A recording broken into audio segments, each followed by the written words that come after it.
Good morning, everyone, and welcome to our third edition of our LinkedIn Live cybersecurity webcast, brought to you by Security Everywhere.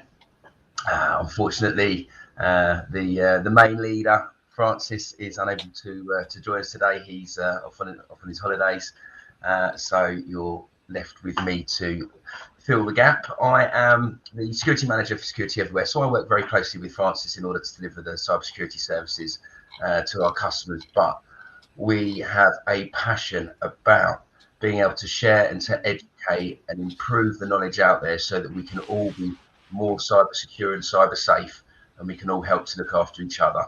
So hence we started a Clubhouse audio group, which has then progressed on with the help of the wonderful Mac to our LinkedIn Live sessions. So thank you very much for joining us this morning. On the panel today we have Theo Nell from Sept. He works as a consultant with Security Everywhere, delivering specific cybersecurity services, often going on site to rescue customers in their hour of need. We have Jack Bassett from Lockton Insurance, who's going to talk to us about the the effects that and the consequences of what can happen when there has been a cyber breach. Simon Newman has kindly joined us today from the London Cyber Resilience Centre. So obviously he's out there on the front line, fighting the good fight alongside myself and Francis. And then we've got all the way from the US of A, Daniel, who's a cyber consultant who specialises in threat intelligence. So welcome, gentlemen. Thank you very much for giving up your time this morning. So the topic today is email security. And this is, it's actually, when Francis said to me, right, what would you like to do? You're going to be running the session. What would you like to do? It was the first thing I said, because it's something I'm incredibly passionate about. I live and breathe this stuff. And I've watched the sophistication and the, excuse me, the sophistication and the advanced techniques, the techniques developed, so they've become so much more advanced now. It is really, really hard to, in some cases, to tell what is a live and authentic email and what is a spoof, or worse, it's because somebody's actually, a known contact's had their account compromised. So you think you're talking to a known contact, and actually it's an attacker who's compromised their account. So so we're going to talk today about some of the things that we can do to protect ourselves, and how we can actually keep each other more safe with the ever increasing threat of attacks via email. And of course, with the recent launch of GPT, the situation is only likely to get worse as attackers from foreign countries are being unable to use the natural language processing to become even more convincing, particularly when it comes to things like social engineering. So why is email security so important? Because 94% of all cyber attacks come in via email. It is the #1 attack vector, and there's several different ways that they go about trying to manipulate us to commit fraud, to steal our identity, and to take advantage of us. So from a personal point of view, I've seen the amount of phishing attacks go up by about 600% since the start of the Ukraine war. We're being very heavily targeted by Russia because we're such a close ally of Ukraine, and the the amount of attacks has just gone through the roof. It's really, really bad. The other thing that I was quite surprised about is the amount of romance fraud that's now going on again. I thought that was the days of the Nigerian prince and trying to get, you've inherited this much money, please send us a bit, or please, I want to come to the UK to meet you, please send me some money. I thought those days had gone 10-15 years ago. But what we found during the pandemic is, because suddenly people were locked at home and lonely and isolated, there's been a real increase in the amount of those scams that are going on as well. So if I could introduce our first speaker, Simon, if I can lead on to you, and if you could tell us a bit about who you are, what you do, the great work that the CRC does, and give us your points on email security and what you see out there on the front line. Thank you, Ben, and morning, everyone. I can't believe you've let Francis go on holiday, first of all. I'm shocked to hear that, but no, he does deserve a bit of time off. So as Ben mentioned, I'm Simon Newman. I'm the CEO of the Cyber Resilience Centre for London. We're part of a network of 9 centres across England and Wales, part of the new government's new national cyber strategy. We've got a resilience strand there, and we're funded by government, and in London, also supported by the Mayor of London as well.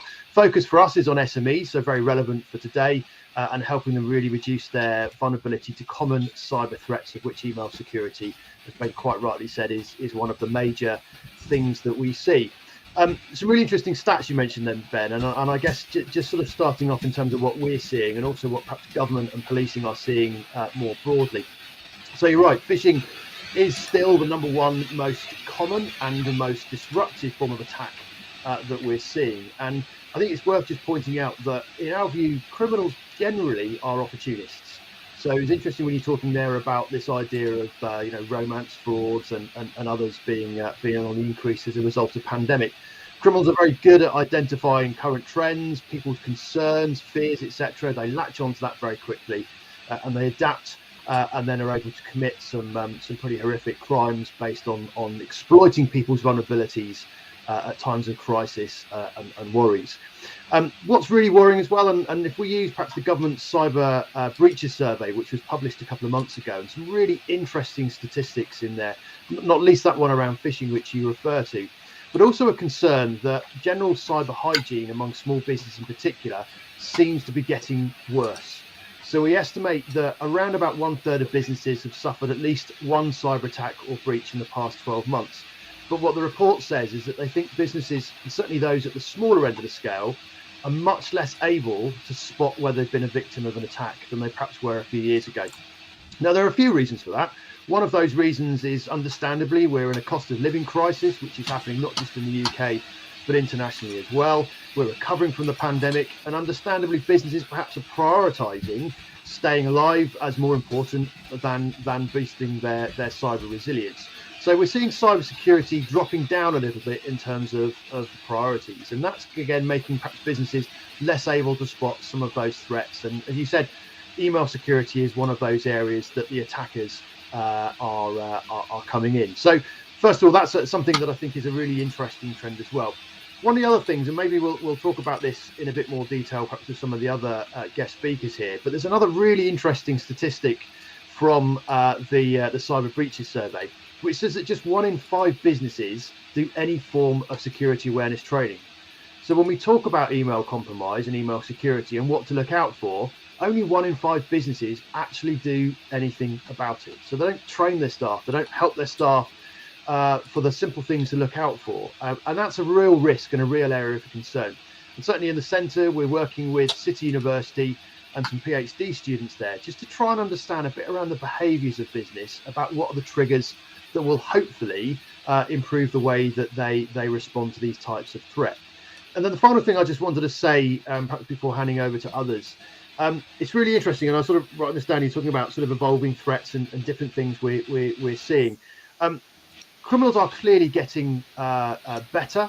If you look at over the last 5 or 6 years, the way that phishing attacks and business email compromise has evolved, they're doing more of their homework. They're getting more polished, and it's making it harder to spot for most organisations. But equally, I think generally, there's lots of great work going on by industry, by government, policing, etc., to try and raise that awareness. So I think it's just also worth noting that, as we said, criminals are constantly evolving the way they work. They're always trying to stay one step ahead of what we're doing, and really that important point about education, awareness, helping people understand what are the things to look for can make such a big difference. And it's a really easy and quick thing for people to do that will ultimately keep them much safer online.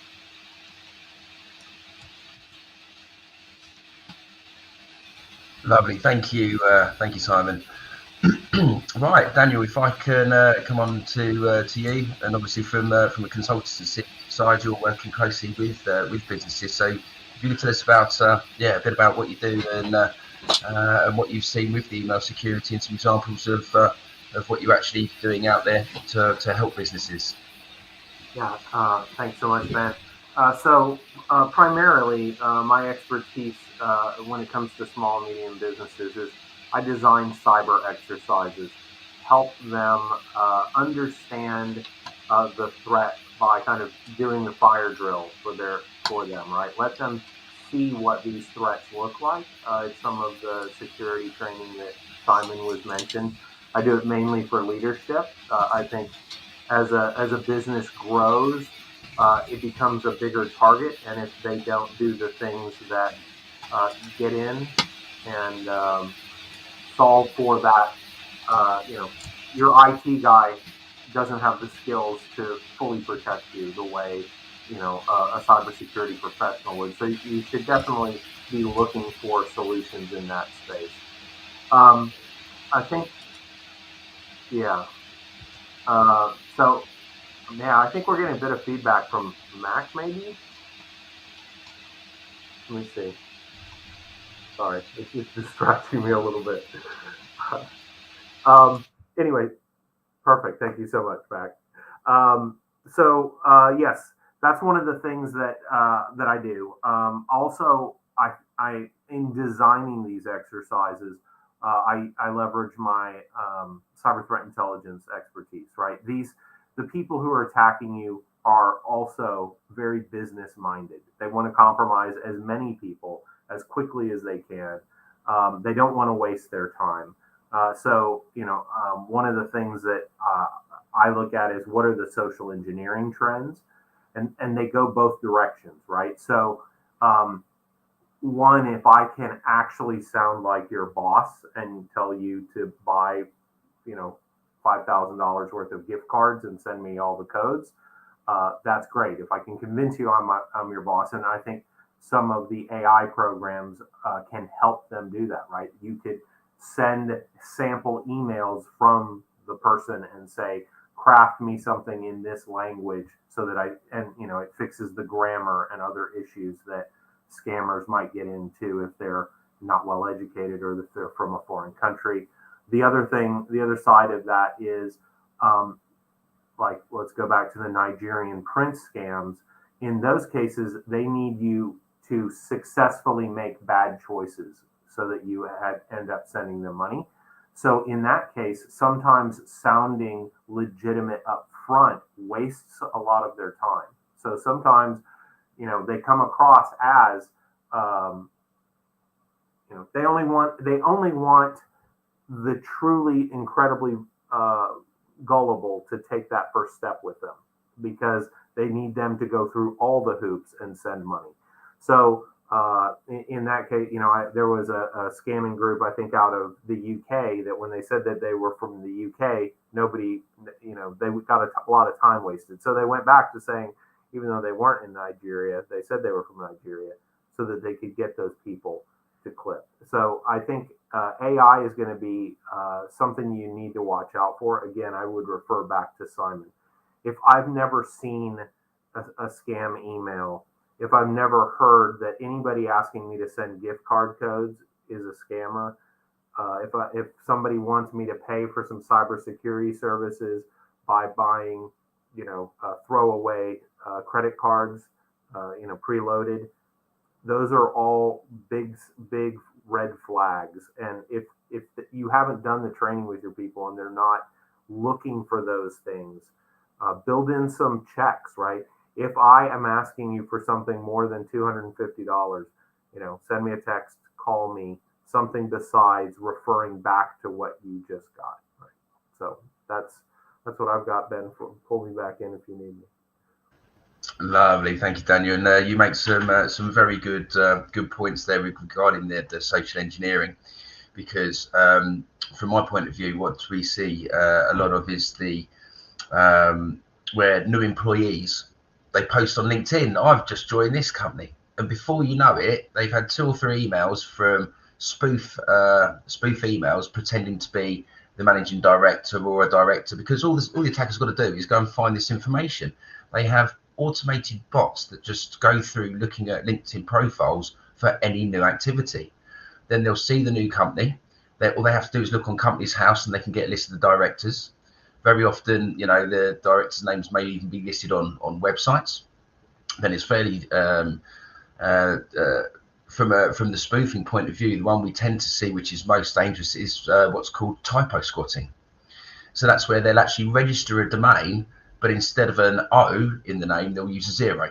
Or they'll use a very similar character, maybe a slight misspelling, use an M instead of an N, so that visually it looks like it's right. And unless you pay particular attention to detail, it's very easy for that to get missed.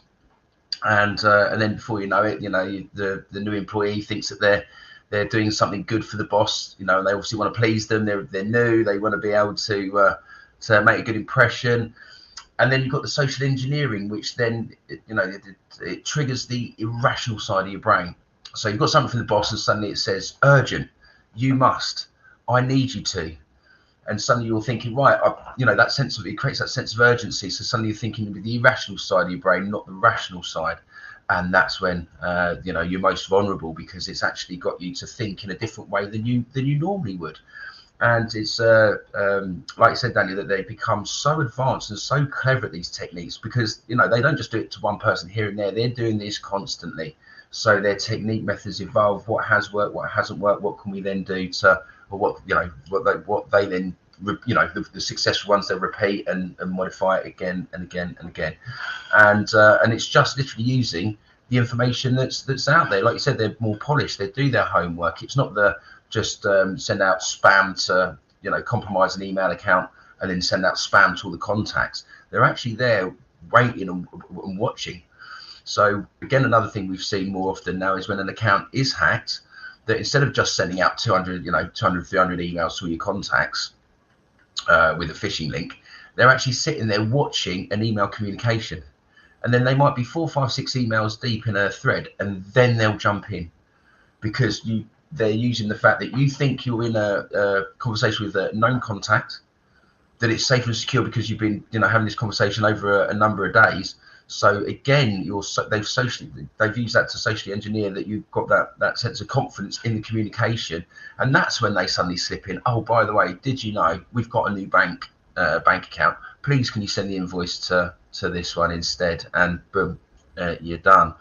So I'm really thank you very much for sort of highlighting that, because it's like you said, it's going to become ever more of a problem with the new AI chatbots. But on the back of that, we actually use an AI-driven email security platform that specifically looks for that. So it uses machine learning to look at the language in the email, to look at the grammar, to look at the context. So is it using these words that are creating that sense of urgency? So as much as it's we can become more of a concern in terms of the email attacks, we are also using the technology to fight back as well. Right, so if I can pass over now to Jack, obviously from the insurance side, you see a lot of the consequences and the fallout from these kind of things, but also when there is spoof emails or a compromised email account, where does the liability fall for people? Yeah, I think it's a really interesting conversation, and listening to the points so far has been really good, because I think as insurance brokers, we're often pitched as just a placement of the policy and not much more than that. But actually, we're a whole piece around education and really understanding where the risk lies. So just for a brief introduction, I'm Jack Bassett from the Lockton Cyber and Technology team, working on a global basis with large corporate companies down to SME firms, and establishing their financial and operational resilience from a risk management perspective. So exactly to your point of looking at liability and looking where that stands, the insurance market's been for a really interesting time with cyber. Cyber's faced cheap premiums where coverage was offered to a whole variety of clients at a very low rate, at which when claims started to pour in, it was very quickly realised that they weren't valuing the insurance at where it needed to be. And what I mean by that is the risk level wasn't actually matching what the premiums were. And, that's been detailed in vast amounts of press. 91% of CEOs see cybersecurity as their biggest concern. And in respect of phishing, we've actually gone through a really interesting time, especially off the the back of the Russia-Ukraine war that's already been mentioned, being that ransomware used to be the primary concern for a lot of businesses. And of course, phishing does trigger those incidences. But phishing has been the most common attack vector that's been used to perpetrate cyber crimes recently, accounting for 76% of reported incidents within the market, which has made it a really interesting time because it's become 6 times greater than what was previously the most popular attack technique. It's also that development has occurred through the personalization and the persuasiveness of those elements. And I think a lot of that relates to the AI perspective that's already been touched on, and the fact that cyber criminals are really looking to perpetrate using personal information that sits outside of just business information. And they also know that by perpetrating these attacks, it's also their way of gaining the highest volume through fund transfer fraud, through business compromisation. More recently, I had quite an interesting conversation with a CISO who just actually incurred an attack. So this is, I guess, where we get to that liability element, whereby the cyber criminal looked at sending a phishing email early in the morning. CEO walked into the office, typically opened up the email, didn't do anything with it because it looked suspicious, but received a phone call from an AI bot, which was personalized and persuasive. And the CEO then said, oh, well, this bot's or this individual's told me what the password is. So, I better check that link because it's to do with their accounts.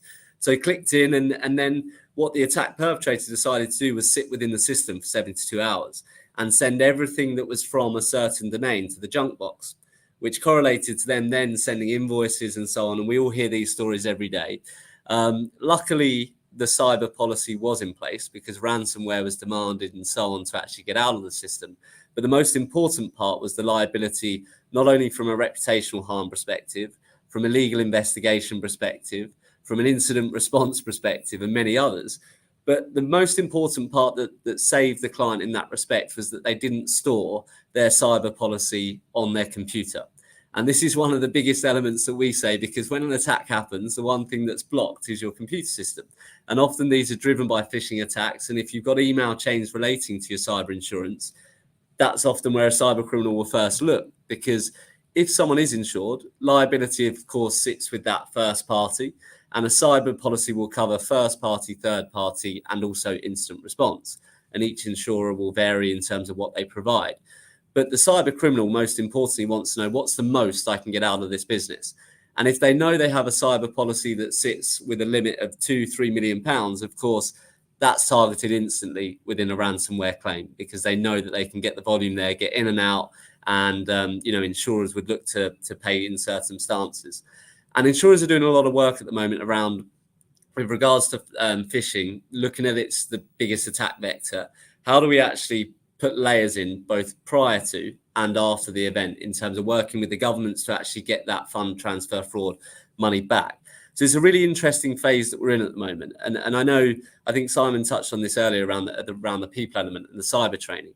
And what we've done as a marketplace is we've set a foundation of minimum requirements. And this is where we've done that bilingual element where we sit down with our clients, really look to understand and interpret their risks and say, how can we put together minimum requirements that ensure that there is a good level of cyber maturity?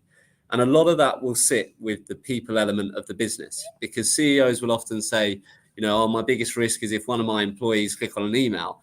Well, it's also the CEOs that tend to be the ones that do that at certain levels and so on. So there's a real balance. And actually, if trained properly and provided with the right resource, what you can do is you can create a layer where people are your biggest asset to the business. And that's a conversation that we really need to flip. So whereby we're often just looked at as the policy placers and the people that will come in after a cyber claim occurs. It's not necessarily a case of if, but a case of when. And it's now from our position of how we can work alongside cybersecurity experts to have a balance of both prevention and also protection, and combining the two to secure both the SME world and the large corporate world. But yeah, hopefully that gives a display of where the insurance market is and how we perceive email compromise and phishing at the moment and where that stands. The last point I would add, Ben, before we go on, is with fund transfer fraud, cyber hasn't necessarily been designed to cover that. Cyber has been designed to cover, in your darkest day, your darkest hour, recovering the actual business element. So to those that are listening to this that are part of SME firms or large corporates or whatever it may be, my biggest advice would be to also look at a crime insurance policy, because crime insurance policies are there to be designed in the element of a crime taking place. The actions that led to the fund transfer fraud has been due to a cyber incident. So ransomware demands, data being leaked, your regulation around your clients and so on, and depending what jurisdiction you're in, is all what the cyber policy is there to be designed around. But the actual crime taking place is there to be under a crime policy. So it's quite important that firms have conversations of what are our biggest concerns, what are we actually looking to cover, and engage in that with a broker or insurance expert to understand what their policy is actually reacting to. And that's one of the most important elements with a phishing attack, is to break them down into those two separate parts. Hopefully that gives a round view. That's really, no, it's really, really good, Jack, because it gives us, an insight into, well, it's about the risk. Insurance is balancing the risk. And what you highlighted there, which is really great from my perspective, is the fact that the cybersecurity companies are working much more closely now with the insurance companies. And actually,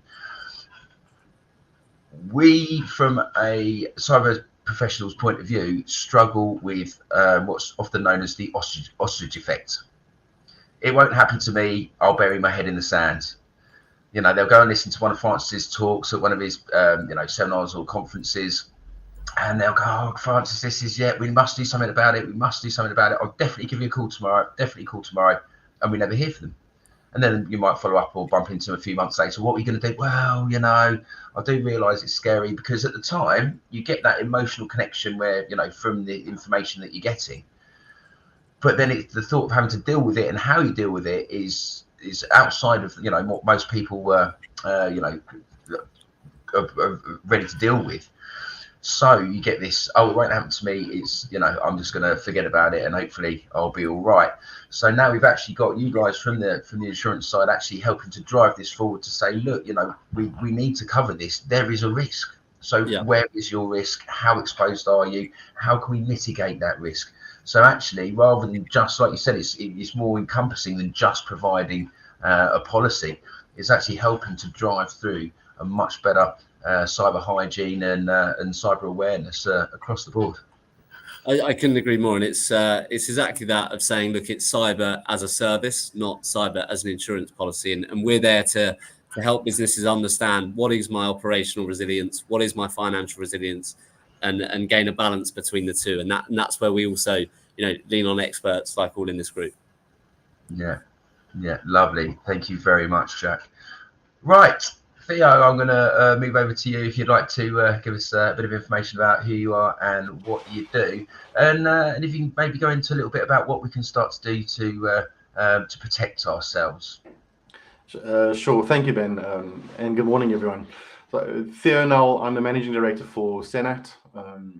I focus on providing technology services to the micro, small, and medium enterprise level customers, and I try and do that in as much of a secure manner as possible. So really try and help customers to adopt technology, but do it securely. So I try and wrap each portion of the technology that I provide to them in a layer of security. And the problem that I find is that most companies don't have layers of security, and they're also not handling the basics for security. So it's interesting to hear what Jack is saying, that the insurance companies are starting to drive this discussion forward.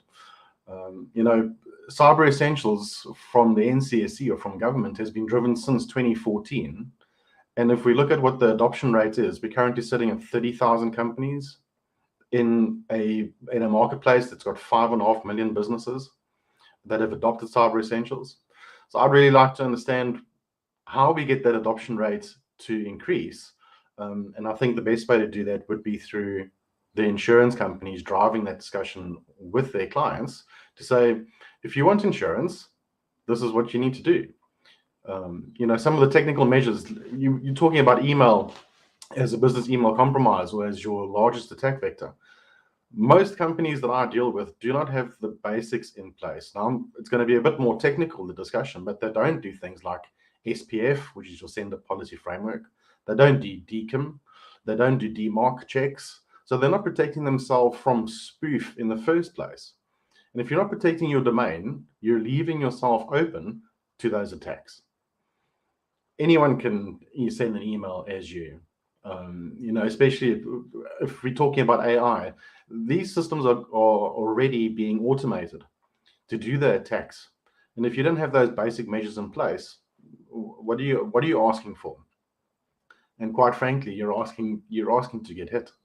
So the other problem that I see is that these cyber breaches aren't being reported, and I'd like to understand how we increase that number. So I spent some time with the Essex police in the week, and it was a topic of discussion. How do we make sure that companies start reporting the crime, so that we can start creating awareness or improving the awareness around the issues that we're facing. And again, I think that's part of what our insurance companies need to start driving with our customers or with their customers. It needs to be a spearheaded effort so that we hit the customers where it hurts. If you're not going to put the measures in place, you're not going to get insurance. If you're going to get hacked, sorry. So I think it might be a bit harsh, but that's the reality of it. The cyber criminals don't care. They don't care if you're small, if you're big, if you're old, if you're young. They're going to take the money where they can. So do your SPF records, do your DMARC records or DKIM, get your DMARC sorted out as a start, and then look at layering your security solutions on top of that. Have a system in place. There are many to choose from that will filter out spam or phishing emails. They will look at the DNS validity of the links within those emails. Do the stuff. It doesn't cost a lot of money. Thanks. Lovely, thank you, Theo. And I'm really glad you touched on the DMARC, DMARC and DKIM, because Microsoft did actually start to enforce DMARC. So for the people out there in the audience, you might have found that suddenly your email started to end up in people's junk folders. So what the DMARC record does is it's a record that the receiving email server can read to check that the email does actually come from the server it says it comes from. So it's a massive fight against fraudulent emails. And I mentioned typo squatting earlier. So that's using a slightly modified domain. With the spoofing, it's actually programming an email server to send out an email as your domain, even though it's not authorized. And DMARC will actually check that your email did come from an authorized server as described in your SPF record. So Microsoft, being one of the most spoofed companies in the world, really started driving this forward. And hence, if you're a Microsoft 365 customer, suddenly you might have noticed your clients' emails going into junk all of a sudden. Again, it's because they've got this missing DMARC record. But without it, as Theo said, that your domain is open for impersonation, and that might be an internal email. So, a new employee getting an email pretending to be the boss. But it also might be that they're sending it to your clients that you're completely unaware. So you don't know, because it's not actually affecting you directly, but actually they're impersonating your domain in order to commit fraud and again get them to change bank details and pay invoices to the wrong place. And to give you an example, one of our a lady that we worked with a little while ago, she's a recruiter, does C-suite and director level recruitment. So that's exactly what they did to her. They spoofed the domain.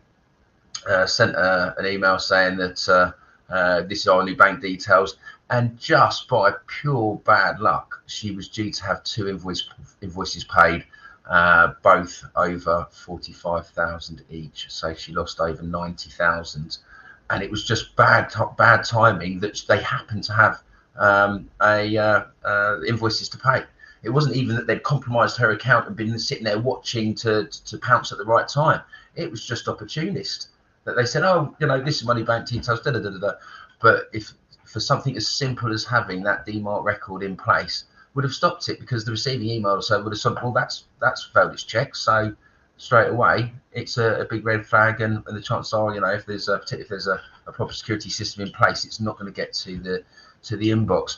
And what I wanted to touch on just on top of that, because Theo, as you said, there are systems out there, of varying levels of sophistication and, the price tag to go with it. But please, for all those people out there, please do not think that the basic security included with the main providers such as Yahoo, G Suite, Gmail, and Microsoft 365 is good enough.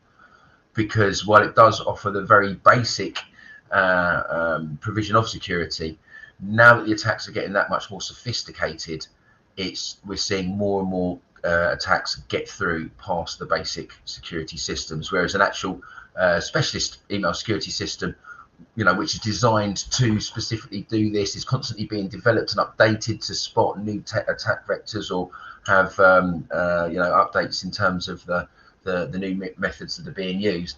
Then it can make a massive difference to stop those emails getting into the inbox in the first place. And while it's obviously important that the staff get training so that they've got an idea of how these things are arriving to us and the things to look out for, if you can strip out as much of that risk as possible at source by blocking it from getting into the inbox, then you're in a much better position than just relying on the basic security that's included with the mainstream providers. Right, we have the pleasure of two other panelists that I didn't get to introduce earlier. So we have Louise from AbSafe, who does wonderful work with children. She runs a charity, was the CEO for a charity in Scotland. And then we have the very talented Paul Newton, who has a very in-depth, I don't know how do I describe it, very in-depth understanding of how the social engineering works. So Paul, I'm going to start with, I'll come to you in just a moment, Liz, but Paul, if I'm going to start with you, and tell us a bit about who you are, what you do, and yeah, really go through it on the social engineering side for us, please. Okay, mate. I'm Paul Newton. The company's Mental Theft. I started out as a magician and an entertainer, and I went into mind reading, and I love doing mind reading. But what I enjoy now is nicking people's passwords and usernames through the mind reading skills and techniques. Do you know what, mate? I've spent years of being in front of thousands of people getting away with things, and now I work in cybersecurity. I have to bypass one person at a time. And to be honest with you, hoodwinking one person when my whole concentration on them is just easy for some of us, okay? I mean, we're on here talking about email security today. And to be honest with you, for people like me, for hackers like me, for people who are blatantly trying to bring down your company and take your bank accounts, your email is the golden goose of all of it. Okay, if I can hack in, let's say you're a gamer and you play a certain game and you put your email address to that game. If I can hack that game, I'm now going to see if your email and your password is the same for your actual email server. If it is, and I take control of it, then I'm going to change your two-factor authentication. I'm going to start changing your security protocols. I'm then going to find anything else you own that goes back to that email address. Okay, so now I'm going to your bank and I'm saying to your bank, oh, look at that, I messed my password up, can you reset it for me? Yeah, let's do the option where you send me an email to the email that I now control. When you came up with the subject of today's talk, mate, it was just, how do people not realize how dangerous this is? Okay, you've had I was listening earlier when I was having a nightmare with tech, and thank you very much to Mac, who sorted out my tech issues in the background while being on here. You're awesome, mate. I was listening, and one of the guys earlier said that 1 in 5 companies actually do training on security. What the hell? That means 80% of the country are ready for me to go and steal their bank accounts. Okay, and I'll happily do it. Okay, I'll probably then have to talk to Simon and he'll get me out of prison or something. But I'm doing this for a reason. If I can go in and break into your stuff while I'm warning everyone I'm going to do it, what are the scumbags going to do when they're staying hidden? And I'm sorry, I'm going to get off my soapbox now because it really winds me up. Bless you, Paul. Well, I was pleased when I saw you on the panel because I knew you'd be a great person to speak about this, because it's Francis has got a couple of tricks that he uses when he does his talks, where he just asks us a question and there's almost default responses. So you ask what, think of a colour, and then 70% of people say blue. Think of a vegetable, and it's always the same. A furniture like table or chair is always the same answer, and it's because we have these default reactions within us that whether that's been subtly done through just our social environment or what. I mean, that's where you have the in-depth understanding over me, but it's phenomenal the way that just the simplest thing can actually create a huge reaction with the with the target. But So, I had so I was in Stockholm last week for a talk for Nordic IT, and basically it brought together about 100 people that have similar skills to me. It was possibly the most dangerous room in the whole of the world at that time. Okay, and this one guy, he showed me the data connection cable that's for phones to plug into laptops or USBs, and you charge your phone on it. And then he showed me another one that looked exactly the same, but all you need to do is plug it in somebody's laptop, pretend you're getting a charge from it, but it's actually got a wireless remote that takes over that laptop. Now, straight away, he's then saying to me, what can we do to this laptop, Paul? Well, we can check their email, we can check for their usernames, we can check for their passwords, while they can't see what we're doing. Now, some of the other people that were in the room, seriously, the organizer looked at us and went, maybe I shouldn't have put you four people together. This could be bad. But the truth is, if us four can sit down and go, how much damage can we cause? And can we make a story? Can we show people what damage we can cause with this and do it real life? Now, the hard bit there, and Simon, I know you work cyber resilience, and I apologize for this, okay? The hard bit there is finding any companies that will let us use them as a live example. Because, oh my word, does something hit the fan once I've wiped out their bank accounts? Nobody wants to admit this is possible. But then it also annoys me. You've got Jack sat here talking about insurances, and whenever I go and do a talk and I say, right, how many people have got decent cyber insurance? If it's a room full of 150 people, it's normally about 10 of them. What the hell? Why? It's most of the time it's cheaper than your car insurance, and I don't think you want to go out and have a crash, do you? But, we've all got car insurance, we've all got life insurance, we've all got home insurance. And then these business owners aren't going, you know what? That silly little hack thing that could bring down my whole company and wipe out payroll for all of my staff that I love and care about. Now we won't insure that. So yeah, I'm going to keep on nicking stuff until everyone gets cyber insurance. Paul, I love the passion and the energy, and I feel your frustrations. I mean, it's great that that's the whole point of having forums like and thank you for coming onto the chat today, so that we can actually have these conversations to start letting people know that as much as this is going on and as scary as it is. Honestly, thank you for inviting me.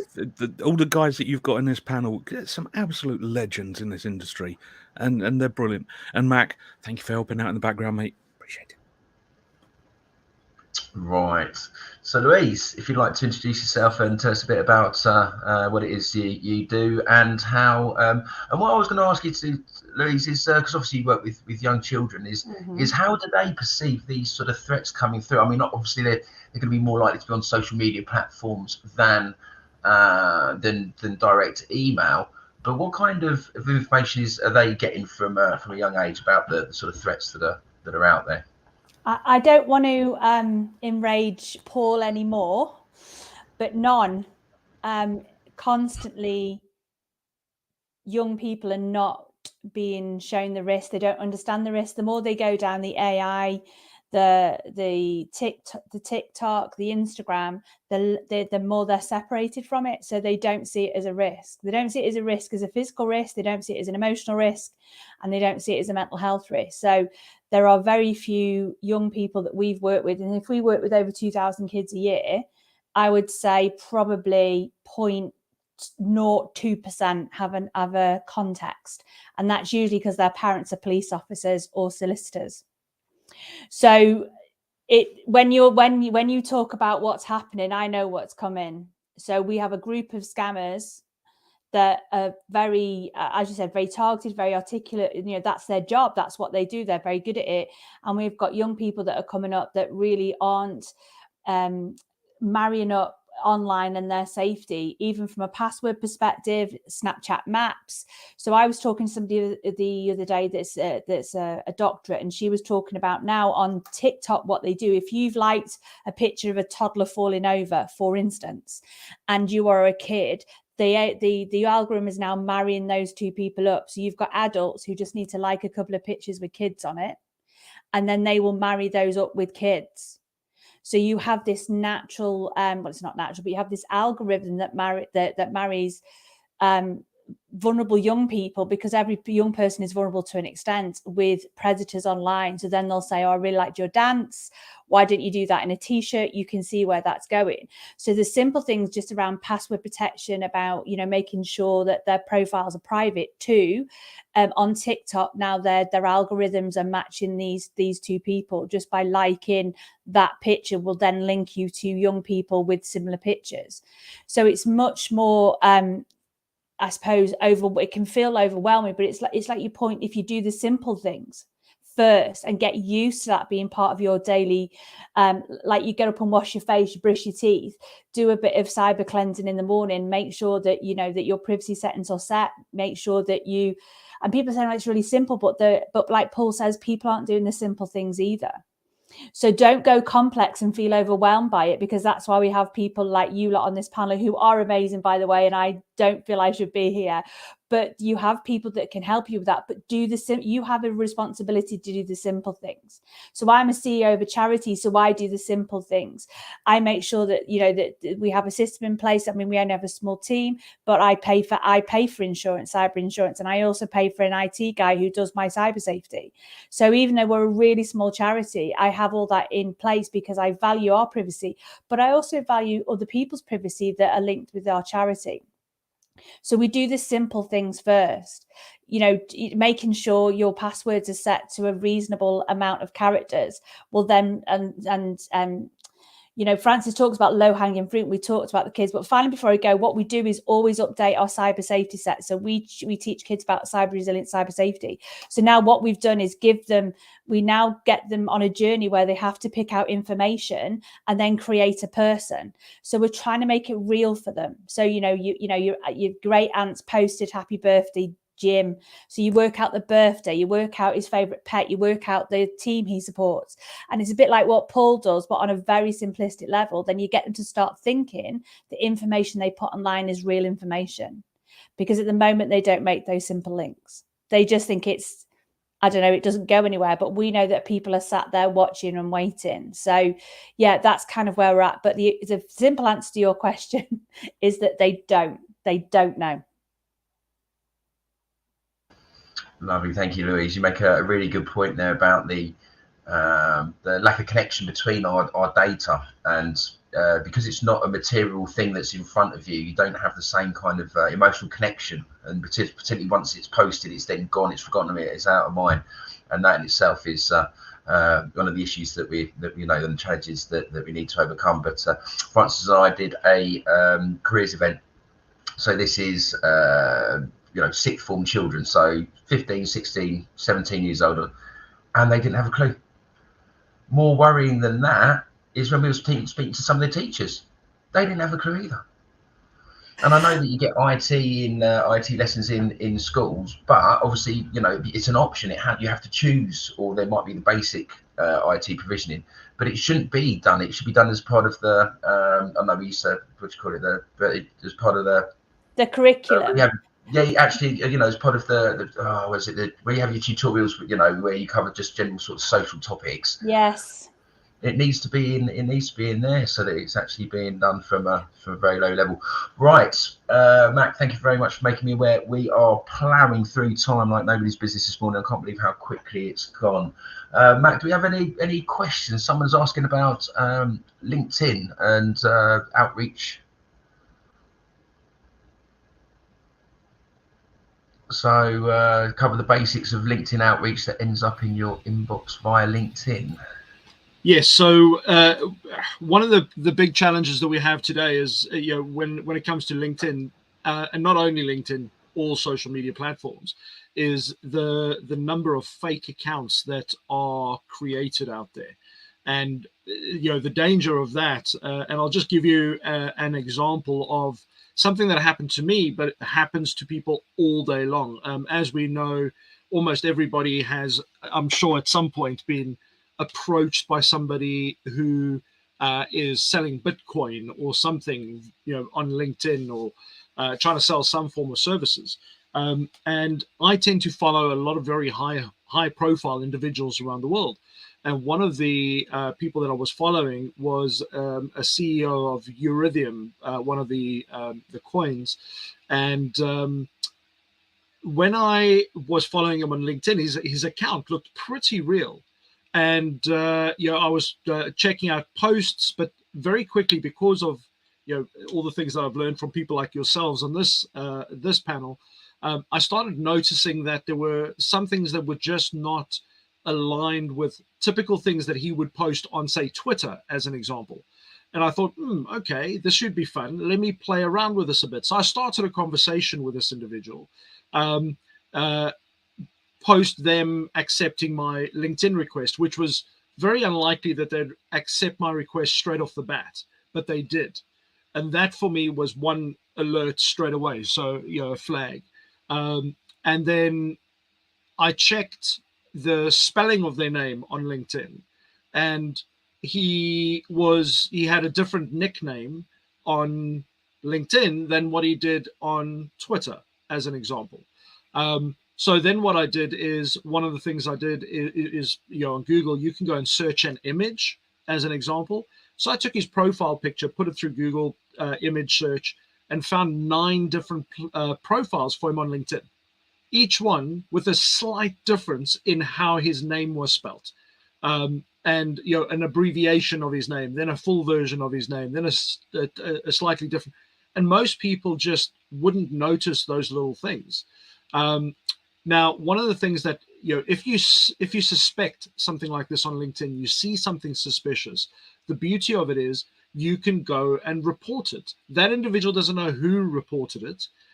But the benefit of this is LinkedIn will actually make people jump through a few hoops to get their accounts back on.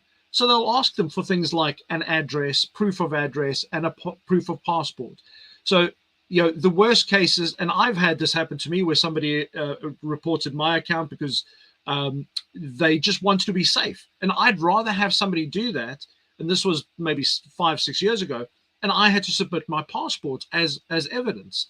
And for me, I actually felt quite happy with that process, because of the fact that I knew that, okay, so if somebody reports, the bar is quite high, and they are asking people to go and check these things out. Now, the reality is that person who ran that account came back to me in the chat and then said, hey, Mac, thank you so much for following me for the last 3-4 months. I'd love to put one of my personal account managers in touch with you to try and help you set up your own account, and we'll guide you through the whole process to ensure that you don't have the normal risks everybody else does. And the whole conversation sounded like he was just doing me a favor as the CEO of the company.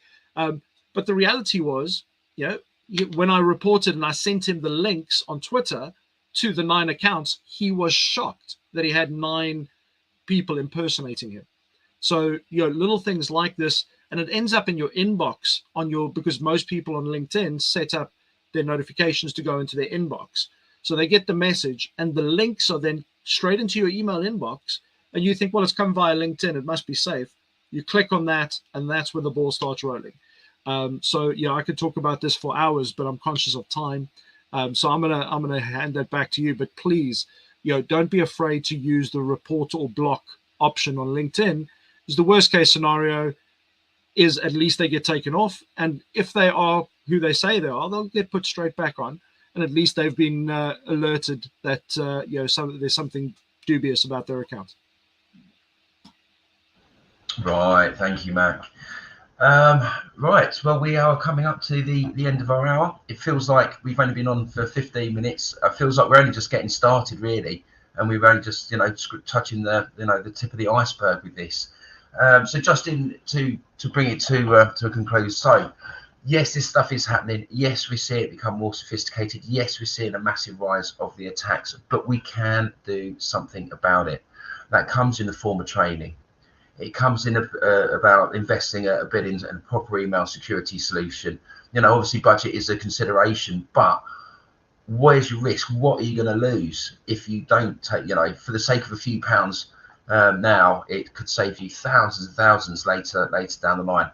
Do the basics, DKIM, DMARC, SPF, and make sure they're right. Now that sounds like there's buzzwords going on there, but just a quick Google about email security will tell you about these things. There's online tools that can help you, or reach out to a company, companies like ourselves that have resources available that can actually help and assist you to do it, because a little bit of time and effort and a few pounds now will save thousands, hundreds of thousands, millions even later down the line. So it doesn't have to be scary. We can put in these, it's been mentioned a few times, these layers of protection, so that we've got trained staff, we've got email security stopping it getting to the inbox, we've got, in a worst case scenario, the insurance that will cover us in a in a worst case situation. So I think that's 12 o'clock on the dot. So just remains for me to thank our panel once again. Thank you for giving up your time. These are incredibly, Francis and I are incredibly passionate about running these sessions. So we really appreciate the time you give up and the support you put in for us. So Theo, Daniel, Simon, Jack, Louise, Paul, and of course the great Mac who makes all this possible for us. Thank you very much. And I look forward to seeing you all. This time was first Thursday of every month, isn't it? So yes, I look forward to seeing you all next time. Have an amazing day, everybody. Stay cyber safe. Excellent stuff.